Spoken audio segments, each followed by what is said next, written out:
Right now, we are waiting to hear from a judge on whether the use of gas to execute a death row inmate is constitutional. Jesse Hoffman is accused of raping and killing a woman nearly 30 years ago in St. Tammany. And the case has sparked controversy around whether the use of nitrogen hypoxia as an execution style is constitutional. WDSU reporter Ariel Brumfield is live in the studio with a closer look at this case. Ariel. Well, ladies, this case could definitely be a turning point in the justice system. It has many asking what is humane, even for a person on death row.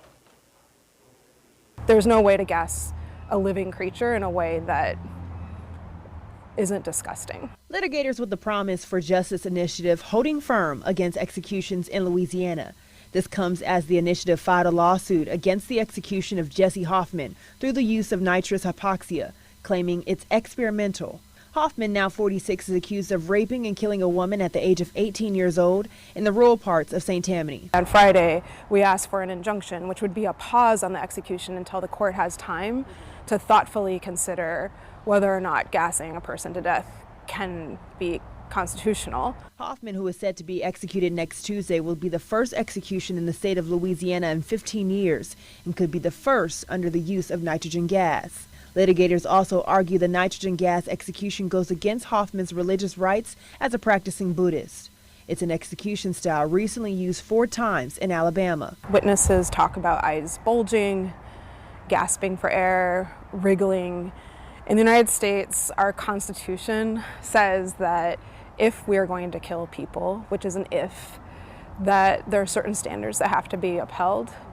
And so far, our court hasn't determined whether or not gas suffocation is a constitutional method of killing people. These persons have performed an act so heinous that they deserve the highest level of, punishment, and therefore we have committed to the victims' families that they will be executed. And so DOC is determined that this is the best form of execution. State Rep Nicholas Muscarello says it's about protecting not only victims' families, but also the use of nitrogen hypoxia allows drug companies to provide the lethal injection concoction without being exposed, making it a more accessible option for the Department of Corrections. I'm not in behind the curtain on DOC and how they get their execution material.